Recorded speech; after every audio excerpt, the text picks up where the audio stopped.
Film travel అంటే నేను నువ్వే కావాలో పెద్ద ప్రొడక్షన్ లెవెల్ పెద్ద ఇన్వాల్వ్ అవ్వాలా నేను, ఎందుకంటే నేను అప్పుడు చిన్నోతో కూడా రాస్తున్నా ప్యారలల్గా. దాని తోడు నువ్వే కావాలి ఇంకా మరీ అసలు స్టామింగ్ స్పీడ్ కదా అలా. ఇప్పుడు ఒకసారి నేను అక్కడికి వస్తే అక్కడికి అన్నపూర్ణ పైన స్టూడియోలో నైట్ టైం ఆ పాడు చేస్తున్నారు. ఇది లైవ్ ఆల్తా నైట్ ఎఫెక్ట్లో చేస్తున్నారు. అవును, అది చేసినప్పుడు వచ్చాను. తర్వాత ఇంకోసారి ఆ నైట్ టైం శుక్రియ సాంగ్, అది తర్వాత నైట్ ఆ ఇద్దరి మధ్యన సీన్ ఉంటుంది కదా, ఏది నువ్వేనా నాకు చెప్పుండొచ్చు కదా అనేది ఆ గోడ దగ్గరే. అది తెల్లారేకంగా నేను దాదాపు 1 గంటన్నర 2 దాకా తర్వాత వెళ్ళిపోయాను. తర్వాత 4 దాకా చేశారు అది ఆల్మోస్ట్.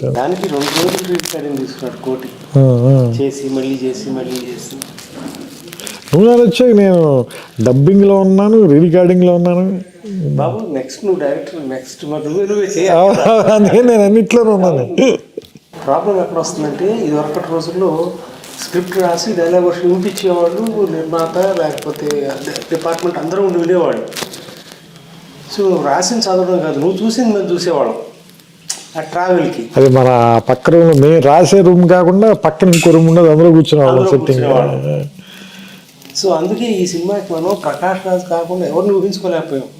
ఆ డిక్షన్తో సహా డైలాగ్ చదివి చెప్పేటప్పుడు ఓకే ఆర్టిస్ట్ మీతో కాదని కాదు కానీ ఇతను ఫిక్స్ అయిపోయాడు. సో అందులో 22 సీన్స్ ప్రకాష్ రాజ్ కాకుండా ఎవరిని ఊహించుకోలేదు. అవును, 22 సీన్స్ గుర్తుంది నాకు. నేను అన్నీ ఏంటంటే, నేను సెట్లో ఫస్ట్ మీరు హౌస్ సెట్ వేసిన తర్వాత అప్పుడు వెళ్ళి లొకేషన్ చూసి వచ్చారు, వచ్చి చెప్పారు నాకు అక్కడ హౌస్ అవుట్డోర్లో వేద్దాం అనుకుంటున్నాం అది ఇది అని, ఇది రానక్రామ్ కూడా వేసిన తర్వాత అప్పుడు అదే సెట్లో ప్రకాష్ రాజ్ వచ్చింది. ఫస్ట్ డే నేనే కూర్చుని మొత్తం ఆ 22 సీన్స్ నేరేట్ చేస్తుంటే అతను తన హ్యాండ్ రైటింగ్తో రాసుకున్నాడు. అప్పుడు ఇంకా తెలుగు రాదు కానీ కన్నడలో రాసుకున్నాడు ఆయన మొత్తం అన్ని సీన్స్. గుర్తుంది నాకు, 22 సీన్స్ రాశాడు మొత్తం.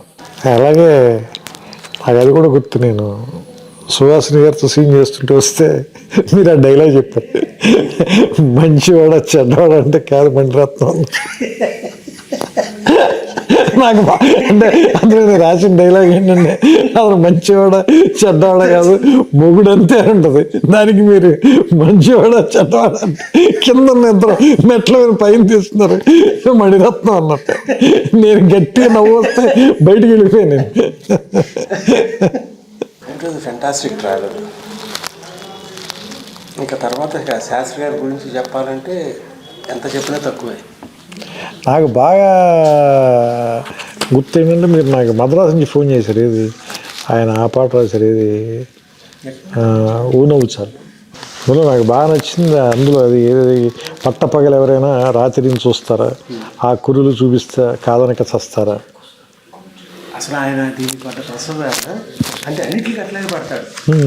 ఇది ఈ పాట రాసి ఇది తీసుకుని ఊటీ వెళ్ళి షూట్ చేయాలి. ఎక్కడ న్యూజిలాండ్ నుంచి వచ్చాము, నాన్ స్టాప్ అంతా వర్క్ అంతా. సో అవతల శంకర్ మాధవన్ వచ్చాడు కోటి స్టూడియోకి.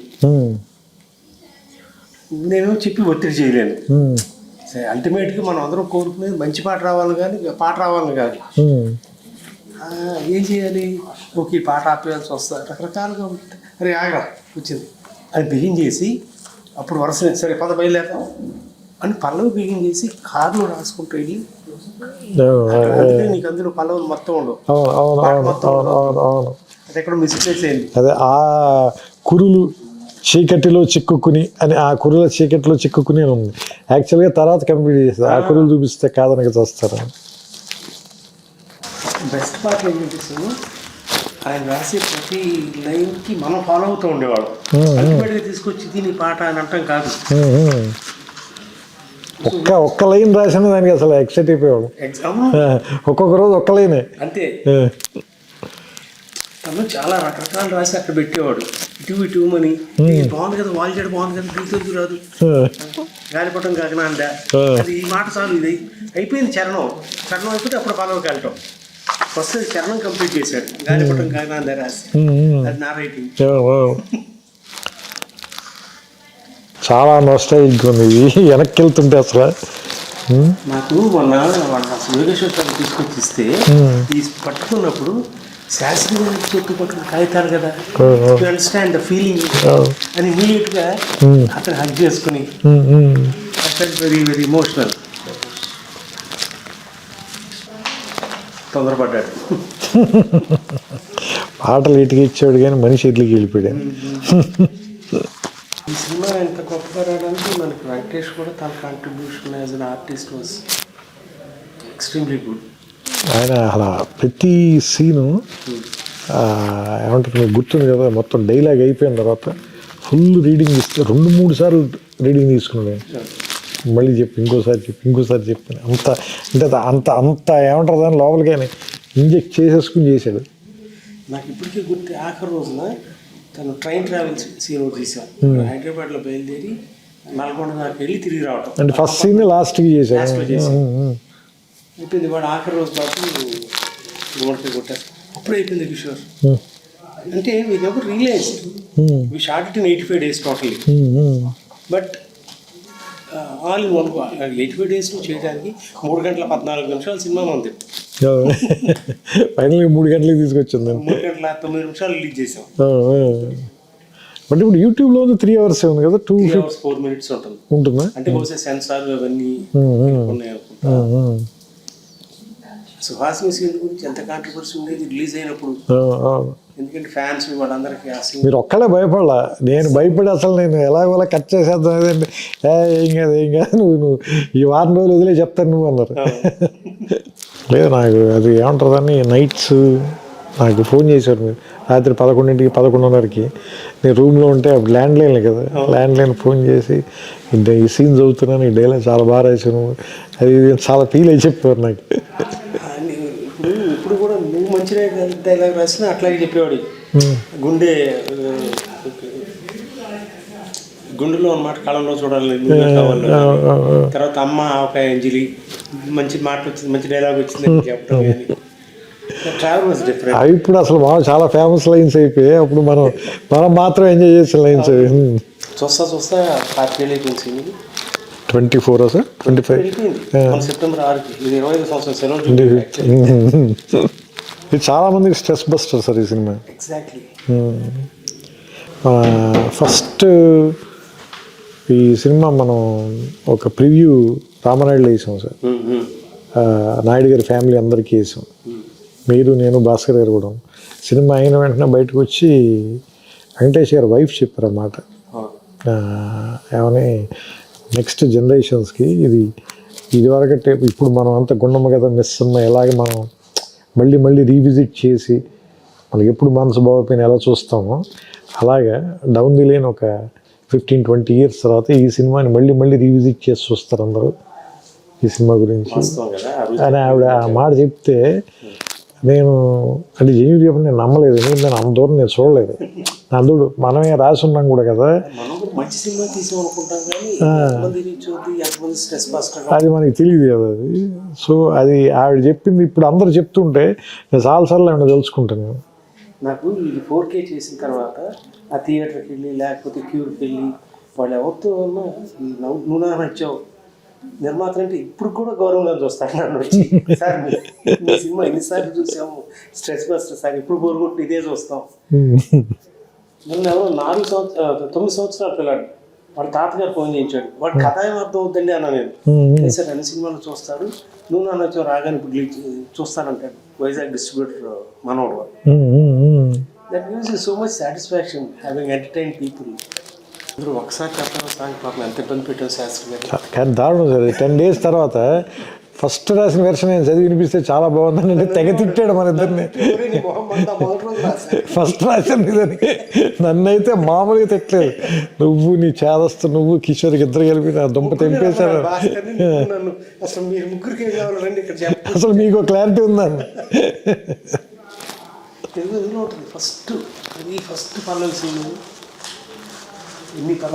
నాకు గుర్తుంది. ఫస్ట్ పల్లవి ఏది ఉంటుంది ఒక్కసారి చెప్పలేవా? అవును ఇది పైన ఉంది సార్, ఒక్కసారి చెప్పలేము. ఇది ఫస్ట్ అదే ఫస్ట్ పల్లవి కాపీ చేసింది తను రాసిన డేట్లు. ఇదిగో ఫస్ట్ పల్లవి ఒక్కసారి అయిపోయింది కదరా, ఫస్టే రాసే కదా, ఎదురుగానే ఉంటుంది. అంటే సినిమా కథ మొత్తం ఇందులో ఉంటుంది. ఫస్ట్ చూడండి సార్, 4 లైన్లు అవే ఉన్నాయి. చెంత చేరి పంచుకోవా ఆశని శ్వాసని, మన గుండె గుప్పెడంతా తన ఊహ ఉప్పినంత, ఉదిగుండ మనకే వదిలేయమంటూ బతిమాలుతున్నవే. ఆ 4 lines వాడాం సినిమాలో కూడా. అన్యాయం కదా. సరే 10 days మళ్ళీ 10 days తర్వాత మళ్ళీ అక్కడికి వచ్చి బెస్ట్ పార్ట్ ఏంటంటే again not to say anything about anybody, ఆయన రాసిన ప్రతి పాట తీసుకొని 4-5 సీన్లు కలిపి అందులో చెప్పాల్సిన సారాంశం అందులో ఉంటుంది మనకి, లేకపోతే కథలో సారాంశం కానీ. అండ్ మీరు అన్నట్టు మొన్న అన్నారు చూసారా, పాట అక్కర్లేదని చెప్పే పాటలు తెచ్చేది ఆయన ఒక్కడే సార్. ఎస్, ఆయనకి పాట రాస్తే డబ్బులు వస్తాయి కదా, కానీ ఆయన అలా కాదు, ఇక్కడ పాట పడదండి. అవును, 4 రోజులు నా పాట రాయడానికి కేటాయించి నేను షూటింగ్కి అన్ని ఏర్పాట్లు చేసేసుకున్నాను, నువ్వు పాట రాసేసి మిక్స్ చేసి షూట్ చేయగలను. సరే నేను వెళ్ళిపోమన్నాడు ఆ రోజు. అన్నయ్య ఉన్నాడు తర్వాత నేను ఫోన్ చేశాను, సార్ రా పాట అవసరం లేదు. ఏంటి రావు చాలా బాగుంది కదా చూడు, అంత బాగుంది చూడు, నేను రాస్తున్నాను, రేపు సినిమాలో ఉండదు, దీంట్లో ఇది మిస్సింగ్, ఈ రెలవెన్స్ లేదు ఇక్కడ, it's not needed for the film అంటే నేను తిరుమల కిషోరే థ్యాంక్ యూ సార్ అని వచ్చేసి 10 వర్షాలు అనుకో.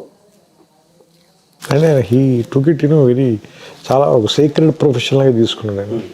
చాలామంది సీరియస్గా అంటారు కదా, లేదు సీరియస్గా కూడా కాదు, ఆయన చాలా డివైన్ ప్రొఫెషనల్గా తీసుకున్నాడు. ఒక్క విషయం, మన కోసం ఇప్పుడు పాట రాయాలి, తను తృప్తి చెందితే మనకి ఇవ్వడం, మనం పట్టుకెళ్ళడం కుదరదు, ఆ ఇంటికి రాదు, బయటికి పేపర్ రాదు. రాస్తా పాడి నా ఇంకా చూసేవాడు, నాకు తెలుస్తుందిలే అని చెప్పి అమ్మటి పేజ్ మార్చేవాడు. సో దాదాపు మేము ఇద్దరం కలిపి 400 రాత్రులు గడుపుకుంటాం. అంటే 89 పాటలు, ప్రతి పాటకి ప్రతిరోజు రాత్రి ఆయనతో ఉండాల్సిందే. That was my fortune, I was so fortunate to spend so much time with him. చాలా చాలా సమయం గడపగలిగాం. ఒక చిన్న ఉదాహరణ, గౌరీ అనే సినిమాకి ఒక పాట రాశారు. పాట అంతా ఓకే, కోటికి ఓకే, నాకు ఓకే, శాస్త్రి గారికి ఓకే. వాయిస్ మిక్సింగ్కి వెళ్ళాల్సిన చోట ఒక చిన్న ఇబ్బంది పడ్డాడు కోటి. ఎవరే అని తను ఇచ్చిన ట్యూన్లో ఉంది, అది ఇందులో లేదు, నేను అడ్జస్ట్ చేసుకుంటాను శాస్త్రి గారు అన్నాడు. నువ్వు అడ్జస్ట్ చేయడానికి లేదు, నేను మళ్ళీ రాసి పట్టుకొస్తాను. 3 రాత్రులు ఆ ఎవరే అనే మాటతో ఎండ్ చేయడం కోసం మొత్తం పాట అంతా రాశాడు. మహానుభావుడు, మరి ఏం చెప్పాలి, అద్భుతంగా ఉంటుంది సార్ గౌరీ అనే కమర్షియల్ సినిమాలు. అలాగే అది కూడా నువ్వే కావాలి, కళ్ళలో కళ్ళు పిడిచారు, చాలా దానికి ఎక్కువ రోజులు అని రాసిన పాట అది. మిగతావన్నీ చాలా ఫాస్ట్గా రాశారు, మిగతావన్నీ మద్రాసులో రాసేసారు. మరి సినిమా అంతా చెప్పాలి కదా, ట్యూన్స్ అన్నీ అయిపోయినాయి అప్పటికి. ఇది మనం వేరే క్లైమాక్స్ రకరకాలుగా అనుకున్నాం. అవును, 35 days కొట్టుకుని చివరికి మీరు విజయం సాధించి. అంటే నాకు వేమూరి సత్యనారాయణ, పైకి రంగా గారు వీళ్ళందరూ స్టార్ వర్డ్స్ కదా, వాళ్ళు వచ్చి నన్ను వేధించేవాడు. నీకు అర్థం కావట్లేదు, నువ్వు యూత్ సినిమా చేస్తున్నావు కరెక్టే, బట్ ఎల్డర్లీ పీపుల్ కూడా రావాలంటే ఇది కావాలి కదా అని. నేను 2 minds, నువ్వు చెప్పినప్పుడు చాలా అద్భుతంగా నచ్చింది నాకు, అంటే చాలా యూత్ఫుల్గా ఉందని. బట్ ఈ సెక్షన్ ఆఫ్ ఆడియన్స్ కానీ అదేనంటే మనం, అంటే నేను ఎందుకు కన్విన్స్ అయ్యానంటే మీరు చెప్పినప్పుడు మన సినిమా చూసి ఫస్ట్ బాగుంది అనుకున్న ఇన్సెప్షన్ పాయింట్ అదే కదా. దాన్ని మళ్ళీ ఇప్పుడు ఈరోజు ఎందుకు డిఫై చేస్తున్నాం అంటే ఈగో వల్ల, లేదా ఇంకేదైనా మనం క్రియేట్ చేయాలని మన క్రియేటివ్ ఈగో అనేది. బట్ అది కదా అసలు యాక్చువల్గా మనని అటువైపు పుల్ చేసింది, అలా ఆ సినిమా చేయాలని మనం పుల్ చేసిన విషయం అదే కదా. మిగతా సినిమా అంతా మారుస్తున్నప్పుడు అసలు మీరు ఏ ఒక్క సీన్ అందులో మనం వాడలేదు, మీరు దేనికి అప్రోచ్ చేయలేదు, ఈ ఒక్కటే మాత్రమే యాజ్ ఇట్ ఈజ్ అలాగే ఉండాలని ఎందుకంటున్నారు. సో అది నాకు స్ట్రైక్ అయింది. అది స్ట్రైక్ అయిన తర్వాత నేను అప్పుడు భాస్కర్ గారితో చెప్తే ఆయన కూడా లేదు ఆయన వాదనలో నిజం ఉంది, మనం ఎంత టఫ్గా మాట్లాడినా సరే అని. అప్పుడు ఆ తర్వాత రోజు మళ్ళీ వచ్చి దానికి మార్చి మళ్ళీ రాసాము. అప్పుడు అది ముందు బాలీవుడ్ కూడా పాడారు ఒక వెర్షన్, ఎంతవరకు గుర్తుంది, కళ్ళలోకి. నాకు గుర్తులేదు సార్, గుర్తులేదు. భాస్కర్ బాగుంటుంది అన్నాడు, కానీ భాస్కర్ ఫిమేల్ వాయిస్ అయితే బాగుంటుంది. చిత్ర గారితో బాగుంటుంది యాక్చువల్లీ. నేనంటే నాకు అది విన్నట్టే గుర్తు, బాలు గారు విన్నట్టు గుర్తులేదు నాకు. తర్వాత ఇది చెన్నై నుంచి వచ్చింది, టేప్ రికార్డులు పెట్టుకొని క్యాసెట్ పెట్టి కళ్ళం నీళ్ళే. వాడు తరుణ్ కూడా వచ్చాడు, వాడు పడుకోట. శాస్త్రి గారు రాసిన మన పాటల్లో మాట బొమ్మ చెల్లి దగ్గర నుంచి ప్రతిదీ చిత్ర గారి పాట, స్రవంతి వాళ్ళ పాట కదా క్లైమాక్స్ సాంగ్స్. తర్వాత దిల్ రాజు కూడా అనేవాడు, భయ్యా నీకు మళ్ళీ అనే పాటలు మా చివరిలో లాస్ట్ సాంగ్. అదే ఆ సాంగ్ చాలా వాటికి ఇన్స్పిరేషన్ సార్. మీకు సంతోషంలో సాంగ్ కానీ చాలా వాటికి, అంటే అది ఒక వే పేవ్ చేసింది. అంటే ఆ సిచ్యుయేషన్ కానీ ఆ సాంగ్ కానీ చాలా వాటి మనకి నువ్వేలు కూడా ఎంత యూస్ఫుల్. చాలా చాలా మంచి పాట రాశాడు ఆయన కూడా, సాంగ్ కదా, బాగా రాశాడు ఆయన. ఫ్యాన్స్ నువ్వే కావాలి. అది కొన్ని పాటలు ఇక్కడ తీసి నేను కొంత తీయలేక నేను మన నాన్నగారికి చెప్పాను, సరే మీరు మ్యాజిక్ చేసిన ఏం చేయాలి నాకు తెలియట్లేదు అన్న. ఆయన రాసినంత బాగా తీయలేదు, నాకు అర్థమవుతుంది అది, మీరు కొంచెం పని చేయాలి దీంట్లో అంటే, సార్ నాకు వదిలిపెట్టండి అన్నది. అదే ఎక్కువ రోజులు ఎడిట్ చేశాడు ఆయన ఆ సాంగ్. అంటే స్రవంత్ అంటే పాటలు కదా బేసిక్గా, అది సినిమా అది యాక్చువల్గా. అంటే నేను చెన్నై ఫస్ట్ టైం లేడీస్ టైలర్కి వచ్చినప్పుడు నాకేదో ప్యాషన్తో రాలేసి, ఎవరో స్నేహితులు వాళ్ళందరికీ సినిమా తీయాలి కోరిక ఉండి ఒక అడ్మినిస్ట్రేటివ్ ఆఫీసర్ నేను, ఇతనైతే చేస్తాడు బాగా అనే ఉద్దేశంతో వచ్చి ఆ సినిమా అయ్యేటప్పటికి నాకు పరిచయం అయిన వ్యక్తులు ఎవరు, ఒక సీతారాం శాస్త్రి గారు, ఒక తనిఖీల భరణి, హరి అన్మూరు, ఇళయరాజా గారితో పనిచేయటం, వంశీ లాంటి మనిషి, విమర్శ గారు, ఇది కదా క్రీమ్ ఆఫ్ ది ఇండస్ట్రీ. అంటే ఒక్కొక్క క్రాఫ్ట్లో ది బెస్ట్ పీపుల్తో అసోసియేట్ అయ్యి ట్రావెల్ చేసే అవకాశం, దీన్ని విడిచిపెట్టి ఎట్లా వెళ్తాను నేను? So I was so fortunate, I started following in love with the cinema. ఇంక అప్పటి నుంచి ఇక ఇందాక నువ్వు వస్తున్నావు వెయిట్ చేస్తా, నువ్వే కావాలతో నా అప్పులు తీర్చుకున్నాను, నువ్వు నాకు నచ్చావుతో ఇదిగోకుంటాం నివాసం ప్లస్ కానీ దానికి చాలా డబ్బు వచ్చింది, దాచుకుంటే 100 కోట్లు అయ్యేదేమో, కానీ ఇంకో సినిమా తీయడానికి డబ్బులు ఉంటే చాలా మనస్తత్వంతోనే చేశాను నేను, నో రిగ్రెట్స్. సో మనకి నిజంగా మనకేం తెలుస్తుంది ఆ టైంకి, అది ఫ్లో అవ్వాలంతే. మనం ఒక మీడియం సార్ అంతే, నాకు అదే అనిపిస్తుంది. అంటే ఏదో హ్యూమిలిటీతో ఏదో చెప్పడం కాదు, కానీ ఆ క్షణం వరకు మనకి నిజంగా ఏం తెలుసు. నువ్వు నచ్చావు ఎగ్జాక్ట్గా చెప్పాలంటే ఒక 1 month పాటు చాలా ప్రెషర్లో ఉన్నాను సార్. ఎందుకంటే టేక్ ఆఫ్ ముందు అసలు ఎలాంటి కథ చేయాలి అనే దానికి నేను మిమ్మల్ని విజయభాస్కర్ గారిని ఇద్దరిని రెచ్చగొట్టేశాను. నేను వెంకటేష్ గారికి కథ చేసేస్తున్నానని చెప్పేశాను మీ ఇద్దరికి. సరే మీరు మీ అనుభవం కొద్దీ పెద్ద ఎక్కువ ఆవేశపడకుండా సర్లేసి ఎక్కువ ప్రెషర్ ఫీల్ అవ్వడానికి take your time and do it, let us see ఎలా జరిగితే ఎలా జరుగుతుంది అన్నట్టు చెప్పారు మీరు. ఎందుకంటే మీరు అసలు ఒక్కసారి కూడా ఫోన్ చేసి ఎంతవరకు వచ్చిందని అడగల, ఎందుకంటే మీకు తెలుసు అడిగితే ఇంకా ప్రెషర్ ఫీల్ అయిపోతాడని. ఒక 30 days కూర్చున్నాను నేను భాస్కర్ గారు. రోజు రావటం, ఆయన ఇంట్లో కూర్చోవటం, లేదంటే నా రూమ్లో కూర్చోవటం, లేదంటే స్రవంతి ఆఫీస్కి రావటం, కొమ్మం తింటాం, వెళ్ళి పడుకోవటం తప్ప అసలు ఏమి, అసలు ఒక 20 days 30 days అయితే ఏమీ రాలేదు sir. Nothing was in my mind. ఒకరోజు సడన్గా నాకు కళ అనుకోవచ్చు సార్, అది మీరు కళ లాంటిది నిద్రపోతుంటే వచ్చిందో ఏంటో అలాంటి ఫీలింగ్. ఏంటంటే ఒక కాలనీలో ఒక అమ్మాయి తాలూకు ఎంగేజ్మెంట్ జరుగుతుంది, ఫస్ట్ చెప్పింది గుర్తుందో లేదో, ఎంగేజ్మెంట్ జరుగుతుంది. అదే కాలనీలో వాళ్ళ ఇంటి ఎదుర్కొన్న ఇంట్లో అద్దెకి దిగారు ఎవరు, హీరో వాళ్ళ ఫాదర్ వాళ్ళు. వాళ్ళ మదర్ లేదు కాబట్టి రేపు పంపించడానికి పాలు కావాలి, వెళ్ళి వాళ్ళ ఇంటికి వెళ్ళి తీసుకురా అంటే వాళ్ళ ఇంటికి వచ్చినప్పుడు ఆ అమ్మాయి వాళ్ళ ఇంట్లో ఎంగేజ్మెంట్ జరుగుతుంది, ఆ అమ్మాయికి అనే విషయం మీకు తెలుస్తుంది. అక్కడ వాళ్ళిద్దరు మొట్టమొదటి పరిచయం, అక్కడి నుంచి లవ్ స్టోరీ స్టార్ట్ చేద్దాం సార్. ఎందుకంటే ఎవరైనా ఇప్పటిదాకా ప్రీ క్లైమాక్స్లో కదా హీరో హీరోయిన్కి వేరే వాళ్ళతో ఎవరితో ఎంగేజ్మెంట్ అవడం. Suppose if it is the Inception point వేస్తే అంటే అప్పుడు మీరు అన్నది కూడా నాకు చాలా కష్టం కదా, మరి మిగతా సినిమా అంతా ఎలా నడుపుతుంది, పైన ఎట్లా నడుపుతుంది దీని మీద, అది నీకు ఎక్కడ ఇబ్బంది అనిపించుకున్నాను నడపాలి. ఏదో ఒకటి అంటే వైల్డ్గా కథ చెప్పేయటం కూడా కాదు కదా మన ఉద్దేశం. So it has to be under the society నార్మ్స్లో ఉంటూ ఎట్లా చేయగలవు నువ్వు అంటే then it started flowing sir. Next 10-15 రోజులు మొత్తం సినిమా ఫస్ట్ ఐడియా స్ట్రైక్ అవ్వగానే అన్నీ మారిపోయాయి. అసలు వాళ్ళ కాలనీలో దిగటం అనేది లేదు, వీళ్ళ ఫాదర్ ఫ్రెండ్స్ అని అదొకటే ఉంది, మిగతావన్నీ మారిపోయి. అది నిజంగా కత్తిమీద సాంగ్ మన భాస్కర్ మాట్లాడుతుంది ఒక క్లిప్ చూసాను, ప్రతి ఎక్స్ప్రెషన్ తీసుకోవడం దగ్గర ఇట్ వాజ్ నైఫ్ ఎడ్జ్. ఎక్కడ దాటా నువ్వు రాయటం, తను ప్రజెంట్ చేయటం కానీ యాక్టివిటీ పెర్ఫార్మెన్స్, అది అసలు మనం అంటే అంత ఫాస్ట్గా కంప్లీట్ అవుతుంది అనేది నేను ఊహించు. స్ట్రైక్ అయ్యి అప్పుడు నాకు భయం వచ్చేసింది. ఏంటంటే మనం అనవసరంగా ఇది కమిట్ అయినట్టున్నాం మనం. నేను చెప్తాను, మనకి October 13న నువ్వే కావాలి రిలీజ్ అయింది. సో ఆ జోష్లో వాటిలో నువ్వు భీమవరం వెళ్ళటం లేకపోతే నేను అక్కడెక్కడ పార్టీలు చేసుకోవటం అయిపోయి నవంబర్లో ఎప్పుడు మరి సినిమా స్టార్ట్ చేసేద్దామా అనుకుంటే ఫిబ్రవరిలో మనం సినిమా షూటింగ్ స్టార్ట్ చేసాం. నువ్వే కావాలి 100 days అప్పుడు నేను భాస్కర్కి వెళ్ళాము, చెన్నై రికార్డింగ్లో ఉన్నాం, పియానో సాంగ్ రికార్డింగ్. అలా ఆశాసేని క్యారెక్టర్ రావడానికి ఒరే గుర్తుంది. వెంకటేష్ గారికి మొత్తం కథ చెప్పిన తర్వాత ఆయన కథ అంతా బాగుంది, నాకు ఏ చేంజ్ లేవు. కానీ ఒకటి అడుగుతాను నేను, సినిమా మొత్తం ఒకే ప్లేస్లో అయిపోతుంది, కొంచెం ఏమైనా బయటికి తీసుకెళ్ళే ఛాన్స్ ఉందా?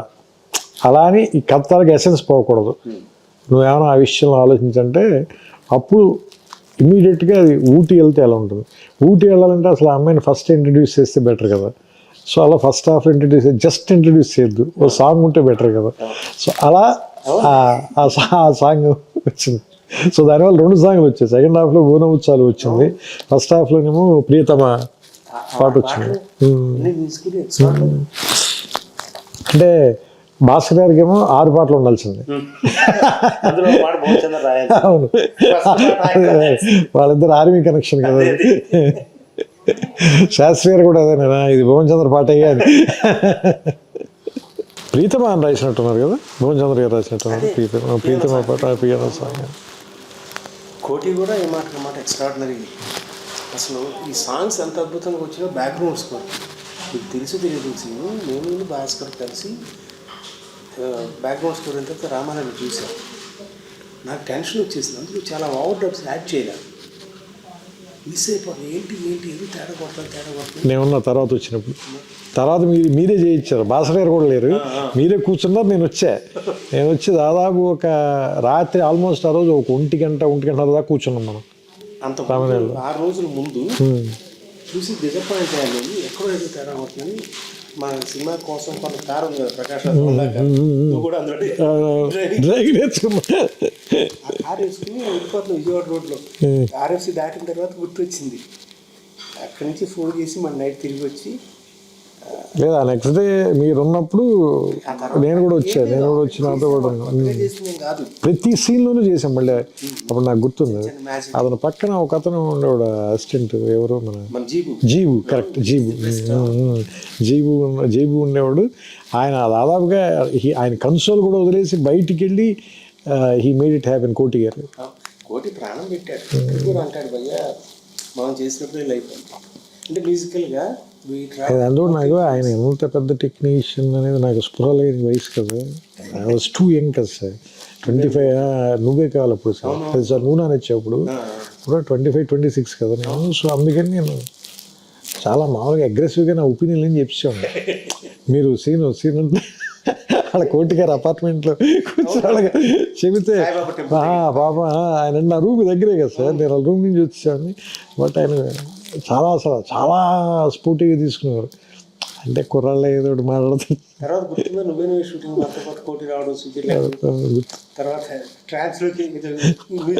పప్పులో చికెన్ కలిపి ఉండేవాడు, గుర్తుందా మీకు? మీరు అన్నారు ఇది ఒక విచిత్రమైన వంటకం అయ్యేది, ఇప్పుడు దాకా నేను ఎప్పుడు తినలేదన్నారు.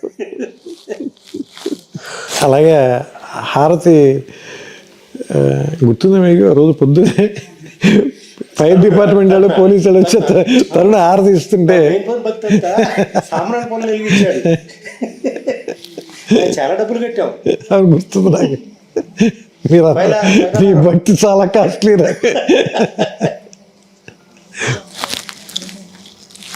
పొద్దున్నే స్నానం చేసి మంచి టవల్ కట్టుకుని మరి పూజ చేశాడు పొద్దున్నే. మరి పూజ చేసి వాడు అమ్మగారికి చెప్పాలి కోసం వాడు నేను చాలా భక్తిగా పూజ చేశాను. ప్రియతమ పాటకి ముందు ఒక సీన్ ఉంటుంది సార్, ఆశా సైనిక్ వెంకటేష్ గారికి మధ్యలో ఒక సీన్ ఉంటుంది, పికప్ సీన్ ఒకటి. అంటే చాలా మెలోడ్రామాటిక్గా మాట్లాడతాడు.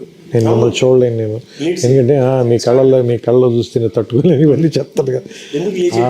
సీన్ ఒకటి రవీంద్ర బాబు గారు చాలా బాగా లైటప్ చేశారు. నేను లొకేషన్కి వచ్చాను, అది రామానాయుడు స్టూడియోలో పైన ఫ్లోర్లో తీశారు. అది నేను వచ్చినప్పుడు అసలు ఈ కాస్ట్యూమ్ కూడా చాలా బాగుంటుంది. ఎవరిది మన వెంకటేష్ గారి కాస్ట్యూమ్ కూడా చాలా బాగుంటుంది. ఆ అమ్మాయి కూడా చాలా బాగుంటుంది, ఎవరు ఆశాది కూడా మంచి కాస్ట్యూమ్. నేను చూస్తున్నాను, అది చూస్తున్నాను, చాలా బాగా లైట్ చేశారు. కెమెరా వర్క్ అంటే న్యూజిలాండ్ సాంగ్స్ ఉన్నమాట చెప్పలేవు ఆ పాట చాలా బాగా తీసాడండి. ఉన్నమాట చెప్పలేవు పాట అదే అసలు మీకు గుర్తుంది లేదు, మన బస్సులో వెళ్తుండేవాళ్ళం కదా, వెంకటేశ్వర సాయంత్రం చాలా ఆపేసి సన్సెట్ బాగుంది ఇక్కడ తీసేద్దాం 2 షాట్లని ఆయన అసలు ఇమీడియట్గా అసలు నాకంటే నేను తర్వాత చాలా పాటల కోసం కానీ లేదంటే సీన్ల కోసం కానీ అబ్రాడ్ వెళ్ళాను, కానీ that was my first trip కదా, అందుకని దట్ వాజ్ వెరీ స్పెషల్. ఇది న్యూజిలాండ్లో ఉన్న ఆ లొకేషన్స్ కానీ అంటే అందులో బెస్ట్ సీనిక్ లొకేషన్స్ అన్ని చేసాం. సదరన్ న్యూజిలాండ్లో కింద నుంచి పై దాకా వచ్చి పైనుంచి ఫైనల్గా క్రైస్ట్ చర్చ్లో ఆగి అక్కడ ర్యాప్ చేసి దెన్ బయలుదేరాం మనం. తర్వాత నువ్వే కావాలప్పుడు పెయింటింగ్ మీద బిల్డింగ్కి కలర్స్ వేస్తా దాని మీద ఒక సాంగ్ సిచ్యువేషన్ ఏదో అనుకునేవాడు. ఆకాశం దిగి వచ్చి మబ్బులతో కొందరికి లీడ్ అని చూసావా, గుర్తుందో లేదు? నువ్వే కావాలప్పుడు ఎప్పుడు స్క్రిప్ట్ చెప్తాను, you had that in mind. Correct, paint colours వేస్తారు మ్యారేజ్కి ముందు ఇప్పుడు ఇంటికి కలర్స్ వేస్తారు కదా, దానిపైన అనుకున్నాను. దాంట్లో నుంచే ఆకాశం దిగి వచ్చి మబ్బులతో మన పందిరి అట్లా. శాస్త్రి గారు దానికి ఎన్ని రోజులు రాశారు తెలుసా పాట? గుర్తుంది, 8 రోజులు రాశారు. నేను ఆ పాటకి ఫుల్ ఫ్లెడ్జ్డ్గా ఉన్నా పూర్తిగా. అంటే నువ్వు నా నచ్చాలి అన్ని పాటలు కూర్చున్నా నేను, ఎక్సెప్ట్ ఓ నవ్వు చాలా పాట ఒకటే తప్ప. ఎందుకంటే దానికి నేను హైదరాబాద్లో ఉన్నాను, మీరు అక్కడ ఉన్నారు కాబట్టి. బట్ మిగతా పాటలన్నిటికీ నేను అన్ని పాటలకి నేను ఉన్నా ఆయనతో పాటు. I was there sitting with him night time. ఎందుకంటే భాస్కర్ గారు 9:30 తర్వాత నుంచి పడుకునేవారు కదా. ఈయన ఏదో లైన్ చెప్తే బాగుందన్న అంటే, భాస్కర్ నీకు వెళ్ళండి భాస్కర్ అంత ఎర్రగా అయిపోయి వెళ్ళి పడుకునేవాడు. చెరొక 3 సిగరెట్ ప్యాకెట్లు ఉండేది. ఎంత దారుణం చూడు పాపం ఆయన. Use to smoke right through the night. Sir మామూలు గారు వచ్చారు, ఒక సాంగ్ గ్రీన్ పార్క్లో రూమ్ తీసుకుని మనసు తాకి మనం 12 రాత్రులు రాశాడు ఆ పాట. 12 nights. సార్ అది ఎలా చెప్పను, నా చేతస్థ కొద్ది రావడం నాకు ఇదేదో కావాలి అని అంట. ఏమిట్రా నువ్వు 12 నైట్లు ఇద్దరి చెరువుడు సిగరెట్ ప్యాకెట్లు ఎందుకు గ్రీన్ పార్క్కి వచ్చి ఉన్నాను తీసుకొస్తే మొత్తం పీకలమయ్యి సిగరెట్ పీకలమయ్యి. అంటే దానికంటే కూడా తీవ్రత సార్ ఆయన ఏమంటారు దాన్ని, మిగతా అన్ని విషయాల కంటే కూడా ఆయన తీవ్రతే విపరీతమైన భావ తీవ్రత కదా. ఆ తీవ్రత కదా సార్ ఆయన శరీరం జ్వలించిపోయిందేమో అనిపిస్తుంది నాకు. ఎందుకంటే లాస్ట్ 10 years ఆయన కూడా స్మోకింగ్ మానేశాడు కదా సార్. బట్ ఆయన భావ తీవ్రత శరీరం తట్టుకోలేకపోయింది. వాళ్ళకి ఇద్దరికి పడుకునే అలవాట్లేదు కదా సార్ మీకు ఆయనకి ఇద్దరికి. నేను మెల్లగా 1 గంటకి 2ంటికి వెళ్ళి బయట సోఫాలో పడుకునే ఉండేది. వీళ్ళిద్దరితో అవదలే మనం పెట్టుకుంటే చచ్చిపోతాం మనం. ఎందుకంటే నాకు ఖచ్చితంగా 6 hours ఉండాల్సిందే. నాకు మీరు అప్పుడు నవలు చదవడం మొదలెట్టారు రాత్రి 12-1 గంటకి ఎదురుకుండా కూర్చుని.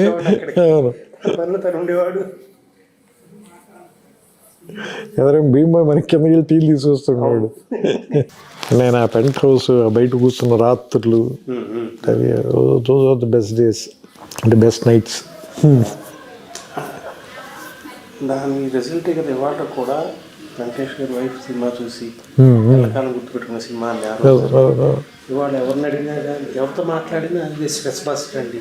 నాకు ఎప్పుడు మూడ్ బాగా లేకపోయినా వెళ్ళిపోయి సినిమా కాసేపు చూస్తాను. అట్లాంటివి చాలా తరచుగా వింటూ ఉంటాం.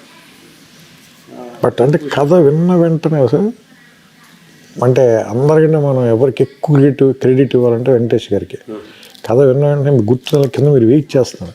మీరు భాస్కర్ గారు అసలు తెగ టెన్షన్ పడిపోతే వీడు పైకి వెళ్ళాడు, వీడు అసలు ఏం చెబుతున్నాడు, వీడు మనకి చెప్పిన కథ చెప్తున్నాడా లేదా ఈ టెన్షన్లో మర్చిపోయి వేరే అని చెప్తున్నాడు. అంటే నేను కంప్లీట్ అయిన తర్వాత కథ ఆయన అసలు కిందకు వచ్చి మీతో ఒకటే మాట, ఇప్పుడు వీఆర్ డూయింగ్ కిషోర్ గుర్తుంది కదా మీకు మాట, వీఆర్ డూయింగ్ దిస్ ఫిల్మ్ అంతే. అదొక్కటే మాట చెప్పాడు. ఇంకా అసలు ఏమి మాట, ఒక్క సింగిల్ లైన్ అంతే. అసలు ఎందుకంటే ఇమ్మీడియట్గా అప్పటికప్పుడు ఆయన ఏమంటారు దాన్ని అన్ని విషయాలు సెటిల్ చేసి వెళ్ళిపోయాడు అంతే. అంటే ఆయన చూశాడు ముందే సీన్. నాకు వెంటనే చెప్పాడు సార్. నెక్స్ట్ డైలాగ్ రాయడానికి ముందు ఇంకోసారి ఊటీ దాని కరెక్షన్ చెప్పడానికి వెళ్ళినప్పుడు, ఇది క్యారెక్టరైజేషన్ బేస్డ్ సినిమా సీన్ ఇది. దీని అందుకని ఏంటంటే నువ్వు నాకు డైలాగ్ రీడింగ్ మాత్రం కొంచెం 1-2 సార్లు నువ్వు నాకు ముందే డైలాగ్ రీడింగ్ ఇచ్చేస్తే నాకు if I have dialogue with me, so నేను ఇంకా ఏమన్నా దాని మీద వర్క్ చేయడానికి ప్లే చేయడానికి బెటర్ అవుతుందని ఫస్ట్ ఆయన అడిగింది ఆ డైలాగ్ ఇచ్చాను. టెక్నిక్గా పోర్ట్రే చేశాడు. ఆ సినిమాలో హీరోయిజం కాదు ఉండేది, నొబిలిటీ ఆఫ్ ది క్యారెక్టర్. ఆ క్యారెక్టర్ నోబుల్నెస్. ఒక్క ఫైట్ లేదు సార్ సినిమా, ఒక్క ఫైట్లో ఒక హీరోయిక్ డైలాగ్ ఉండదు. ఫైట్ లేదు కదా అన్నది దెబ్బతింటాడు చిన్నపిల్లతోటి. అంటే ఆయన కాబట్టి అంత ఏమంటారు దాన్ని ముందుకు వచ్చి చేసేయడమో అనిపిస్తుంది కదా. సో ఒక్కోసారి అది మనకి అసలు ఆ థాట్ రావడం ఆయనకే చెప్పాలనిపించటం. ఎంతమంది దాన్ని అంత జడ్జ్ చేయగలుగుతారు, అట్లా చూడగలగాలి మొత్తం. అంటే అందులో ఏం ట్విస్ట్ ఉండదు సార్, ఏది అసలు ఏ రకమైనటువంటి కమర్షియల్ ఎలిమెంట్ ఉండదు. చాలా అసలు ఒక రకంగా చెప్పండి చాలా ఫ్లాట్గా అనిపిస్తుంది వింటున్నప్పుడు. ఎందుకంటే చెప్తున్నప్పుడు మనకి పాటలు గట్రా ఏం ఉండవు కదా సార్, మన దగ్గర మ్యూజిక్ కూడా ఉండదు. But he has seen the film అనిపిస్తుంది నాకు. బ్రహ్మానందం గారు ఆ బ్రహ్మానందం గారు ట్రాక్ రాయటానికి ఒకటి ఎక్కువ ప్రెషర్ ఫీల్ అయ్యాను సార్. ఎందుకంటే చాలా అంటే నేను ఫస్ట్ టైం బ్రహ్మానందం గారికి రాయటం అదే. అంటే అప్పటిదాకా నేను రాసిన స్వయంవరంలో కానీ బ్రహ్మానందం గారు లేరు, నువ్వే కావాలో లేరు, చిన్నవతలో ఉన్నారు కానీ చాలా చిన్న పోర్షన్ ఉంటారు, పెద్ద ఎక్కువ సీన్స్ ఉండవు, 2-3 సీన్సే. ఈ సినిమాలో చాలా ఇంపార్టెంట్ ట్రాక్, దాంతో చివరిలో క్లైమాక్స్ దగ్గర ట్విస్ట్కి హెల్ప్ అవుతాడు.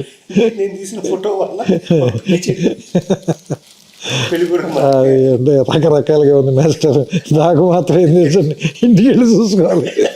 సో ఇలాంటివి అంటే బికాజ్ సార్ భాస్కర్ గారికి కూడా చాలా సెన్స్ ఆఫ్ హ్యూమర్ కాబట్టి నేను రాయగలిగానేమో అనిపిస్తుంది. ఎందుకంటే కొన్ని చాలా సింపుల్గా చాలా ఫ్లాట్గా ఉంటాయి పేపర్ మీద రాసినప్పుడు. బట్ ఆయనకున్న సెన్స్ ఆఫ్ హ్యూమర్ చాలా very high level sense of humour అయింది. ఒక 25-30 days రిహార్స్ చేసుకునేవారు. మాడ్యులేషన్ 2 సీన్లు అయిపోయింది, 3 సీన్లు అయిపోయింది, రాయడం కాదు, దాని మీటర్ సెట్ చేయటం, అప్పుడు కొంచెం రిఫైన్ చేసుకోవడం. అవును అవును. అంటే ఆయనకి ఆ హ్యూమర్ ఆయనలో లేకపోతే సార్ నేను అంటే ఇంకోళ్ళకి చెప్తే ఇప్పుడు అవతల వాళ్ళకి వాళ్ళు నో చెప్పారు అనుకోండి సార్, లేదంటే వాళ్ళు అర్థం చేసుకోలేదు అనుకోండి సార్, అది మీ దాకా కూడా రాదు, ఆ రూమ్లోనే అయిపోతుంది scene. You will never know అలాంటిది సీన్ వచ్చిందని మీకు తెలియదు. ఆయనకున్న ఆ సెన్స్ ఆఫ్ హ్యూమర్ కూడా నాకు చాలా అంటే ఆయనలో ఒక తెలుసు కదా మీకు, ఆయన కొంచెం క్వర్కీనెస్ ఉండదు కానీ మంచి సెన్స్ ఆఫ్ హ్యూమర్ అయింది. సో అది ఏముంటుందని చాలా ఏముంటుందని అందుకని ఇప్పుడు ఎవరైనా అడిగితే అది ఎలా రాశారు, ఎవరి కాంట్రిబ్యూషన్ ఎంత మనం ఏం చెప్పలేము. దాన్ని ఏముంటుందని దాన్ని టోకెన్ వేసి ఇది నాది ఇది వాళ్ళది ఇది అయింది అలా చెప్పలేము. అంటే నేనంటే దాన్ని వెనక్కి లెక్కేసుకుంటే మీ ఏముంటుందని ఆయన అలసాని పెద్దని చెప్తాడు కదా, మంచి పద్యం రాయాలంటే ఏం చేయాలి అంటే మంచి భోజనం ఉండాలి, తర్వాత బ్రహ్మాండానికి కర్పూర తాంబూలం ఉండాలి, తర్వాత మనం చెప్పేది విని దాన్ని అర్థం చేసుకుని శభాష్ అనేటువంటి శ్రోతలు ఉండాలి. సో అందరూ ఇంపార్టెంటే. సో ఇప్పుడు నేను ఒక డైలాగ్ ఎందుకు ధైర్యంగా రాయగలనంటే అదే ఏముంటుందని భాస్కర్ గారు ప్రూవ్ చేశారు కాబట్టి. రాత్రి 12ంటికి మళ్ళీ ఫోన్ చేసి నన్ను అభినందించే ఒక మంచి అభిమాని లాంటి నిర్మాత ఉన్నాడు కాబట్టి.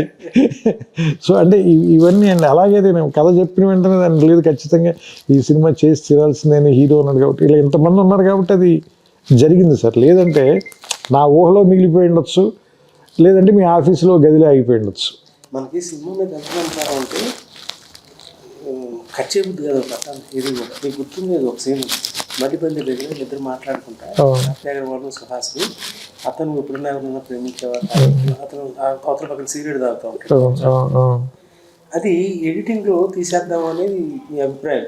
అంటే నేను కొంచెం మరి ఎట్టి పరిస్థితి ఇది అంటే అది రివర్స్ సార్. అది మీకు తెలుసు, సామాన్యంగా ప్రొడ్యూసర్ తీసేయమంటాడు, ఇన్సెక్యూరిటీ ఫీల్ అయ్యి లాగుతోంది తీసేయండి బాబు అంటే మేము రివర్స్ పోరాడాలి, లేదండి చాలా బాగుండదు. ఇక్కడ ఇది పూర్తిగా రివర్స్ అంటే మేము తీసేద్దాం అంటే లేదు లేదు. మీకు గుర్తు లేదు, నేను భీమవరం నుంచి ఫోన్ చేశాను మీకు.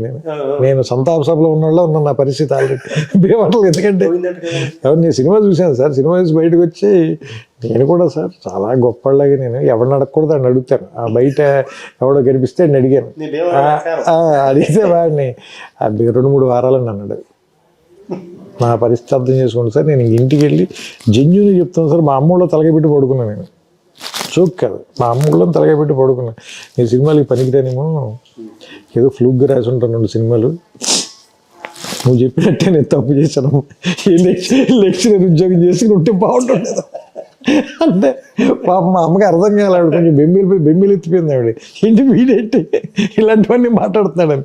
ఎక్కి మీరు ఫోన్ చేశారు, అప్పుడు ఫోన్ చేసి నువ్వు హైదరాబాద్ రా చెప్తాను, నువ్వు ఎందుకు కంగారు పడుతున్నావు అంటే వచ్చిన తర్వాత నన్ను మీరు కార్లో చూపిస్తాను నీకు నన్ను తీసుకెళ్ళారు. మీరు శాంతి థియేటర్కి 10 మంది ఉన్నారు సార్ అక్కడ. నాకు మీరు నమ్మరు అసలు, మొత్తం చెమట్లు పట్టేసి ఒళ్ళంతా తడిచిపోయింది. ఏంటి 10 మంది ఉన్నారు, కంగారు పడగా చూడు అని. ఇద్దరం కార్లో కూర్చొని చూస్తున్నాం. సరే 8 మంది టికెట్లు తీసుకోగానే కౌంటర్ మూసేశారు. 10 టికెట్లు 15 టికెట్లు కదా, 8 మంది మూసేశారు. అప్పుడు నేను కొంచెం ఏమంటుందని నాకు ధైర్యం వచ్చింది. వెళ్ళి అప్పుడు ఇద్దరం పైకి వెళ్ళి ఫస్ట్ షో జరుగుతుంటే వెళ్ళి ఆ తలుపు తెరిచి బయట నిలబడి లోపల అందరూ ఎలా రియాక్ట్ అవుతున్నారో చూడు, నీకు ధైర్యం వస్తుందని చెప్పి నన్ను పక్కన నుంచో పెట్టుకుని మీరు ఆ షో చూపించారు. అప్పుడు ఆ రోజు రాత్రి పడుకున్నా. లేదా పర్లేదు, ఏదో బాగానే ఉన్నట్టుగా ఉంది పరిస్థితి. అట్లాంటి సినిమాలకి ఆ పరీక్షలు తప్పవు. నువ్వే కావాల్సిన తెలుసు కదా, ఓడియంలో పడంగానే అట్లుండే మేనేజర్ మా మామయ్య గారు అమెరికా నుంచి ఫోన్ చేశారు, తెలంగాణ 2 వారాలు అంతే. ఆయన నాకు చెప్పలేడు, బాబు సినిమా బాగాలేదు ఆడుతూనే ఉంది, 1 year ఆడింది అది. నాకు భీమవరంలో, నేను అది భీమవరంలో చూశాను సార్. భీమవరం వెళ్తే భీమవరంలో గేట్ కీపర్ ఉంటాడు కదా, నా అతను అడిగా సినిమా చూసి బయటకు వచ్చి చెప్పే కదా సార్, నేను వెతుక్కుని మరీ అడుగుతాను. అతను కష్టం సార్ అన్నది, కష్టం సార్ అని. నేను నడుచుకుంటూ వెళ్ళిపోయాను సార్ ఇంటికి. బండి మీద వెళ్ళాను నేను, సునీల్ గారు. నేను అక్కడి నుంచి నడుచుకుంటూ వెళ్ళిపోయా షాక్లో, ఏంటి ఇలా ఉంది ఇలా చెప్తున్నారు. ఆ తర్వాత సార్ అదే థియేటర్లో 300 days ఆడింది సార్. నేను మళ్ళీ ఆ 300 days దానికి ఫంక్షన్గా మేనేజర్ పిలిస్తే నేను వెళ్తే ఆ గేట్ కీపర్ సార్ నేను మీకు ఫస్ట్ డే చెప్పి గుర్తులేదు మీకు అన్నాడు. ఇది కష్టం అని చెప్పినాడేనా, ఆడు మర్చిపోయినట్టు ఉన్నది. నేను ఎలా మర్చిపోతాను సార్, విన్నది నేను కదా, నేను గుర్తుంది నాకు అనుకుని. అంటే కొన్ని సినిమాలు అంటే డబ్బు తీసుకొస్తాయి సార్, కొన్ని సినిమాలు పేరు తీసుకొస్తాయి సార్, కానీ గౌరవం మాత్రం కొద్ది సినిమాలు తీసుకొస్తాయి. ఇందాక నేను చెప్పినది వాళ్ళకు కూడా నువ్వు మంచిగా నేను సినిమా నేను తీసానంటే ఆ లుక్ డిఫరెంట్గా ఉంటుంది. అలాంటి రెస్పెక్ట్ తెచ్చిన సినిమా, డౌట్ లేదు అందులో. కిరణ్ కూడా వాళ్ళ డాడీ సినిమా తీసారంటే ఎంతో గౌరవం ఆ చుట్టుపక్కల వాళ్ళందరికీ. నీదే ఆ సినిమా, మీ నాన్నగారు తీసారు. అదే మీరు ఇప్పుడు మీరు చెప్పారు కదా, రెడీ సినిమా చూసి పెళ్ళి, రెడీ చూసి పెళ్ళికి రెడీ అన్నట్టు అందరూ మన అబ్బు రాసి పెళ్లి చేసుకుని పిల్లల్ని తీసుకెళ్ళాలా, తీసుకెళ్ళిన తర్వాత పెళ్లి చేసుకోవాలి, మీది one of his best lines అది. తన కాదు డైలాగ్ రైటర్ సినిమాకి. బట్ నేను చక్కగా నాన్న అబ్బురా చేసుకో. సో ఇదివరకు మనం రిలీజ్ చేసినప్పుడు ఆస్ట్రేలియా, యూకే ఇన్ని ఎక్కడ రిలీజ్ చేయాలి, ఆ రోజులు లేదు కదా, ప్రింట్ లేదు. సో కొంతమందికైనా రీచ్ అవుతున్న ఉద్దేశంతో ఆ కంట్రీస్లో కూడా లిమిటెడ్గానే రిలీజ్ కానీ, బట్ యూకేలో కొంచెం ఎక్కువ రిలీజ్ చేస్తున్నట్టున్నారు 7 places-లోనే. Let us see how people want to have a look at it now. అంటే కమ్యూనిటీ బికాజ్ సార్ ఇప్పుడు ఇందులో కొత్తగా వాళ్ళు తెలుసుకోవాల్సింది అయితే ఏం లేదు sir, because they know this film, they own this film. వాళ్ళు లవ్ చేశారు, రిలీజ్ చేశారు దీన్ని, వాళ్ళ జీవితంలో చాలామంది భాగం అయిపోయిన సినిమా ఇది, అందులో సందేహం లేదు. ఇప్పుడు ఏంటంటే కమ్యూనల్ ఎక్స్పీరియన్స్ కోసం సార్, అంటే ఎక్కువ మంది జనంతో, అంటే ఒక కుటుంబంతో కలిసి చూసే చాలామంది వాళ్ళ ఇళ్లలో ఓటీటీలోనూ లేదంటే టీవీలోనూ, ఇప్పుడు చాలా కుటుంబాలతో కలిసి ఓ థియేటర్లో చూస్తూ ఒక ఎక్స్పీరియన్స్ని రివ్యూ వచ్చాక చూద్దాం డిసైడ్ చేసుకోవాలని అవసరం లేని సినిమా కదా. సో ప్రెషర్ లేకుండా వెళ్ళిన సినిమా ఇది కూడా మంచి ఎక్స్పీరియన్స్ యాక్చువల్గా. అంటే శుక్రవారం వచ్చే మొదటి ఫోన్ కాల్కి భయం ఉంటుంది కదా, సో అలాంటి భయం అక్కర్లేని ఒక ఎక్స్పీరియన్స్ని కూడా నాకు తెలిసి నువ్వు నేను వచ్చి పిలిచింది మనకి. Thank you sir, thanks for everything. లేదు నిజంగా ఎస్పెషల్లీ అంటే చాలామంది ఏమంటారు దాన్ని, చాలా గొప్ప పరిచయాలని, చాలా ఏమంటారు దాన్ని దీర్ఘకాలం ఉండే సంబంధాలు కూడా ఇచ్చింది ఈ సినిమా నాకు. అంటే వెంకటేష్ గారితో కానీ లేదంటే, బట్ అంటే మీతో అని చెప్పలేదు, ఎందుకంటే అప్పటికే అంతకంటే ముందు నుంచి, అంతకుముందు 2 ఏళ్ల ముందు నుంచే కూడా ఈ సందర్భంగానే అది మర్చిపోతే అది ఈ కథ మనం టీవీలో అది మీకు తెలుసు కాబట్టి మనందరం ఆ కుట్ర గురించి ఆ కుట్ర కోణం మనిద్దరికి శాస్త్రి గారికి తెలుసు కాబట్టి దాని గురించి ఇప్పుడు మాట్లాడుకోవద్దు. Love you sir. Right thank you sir.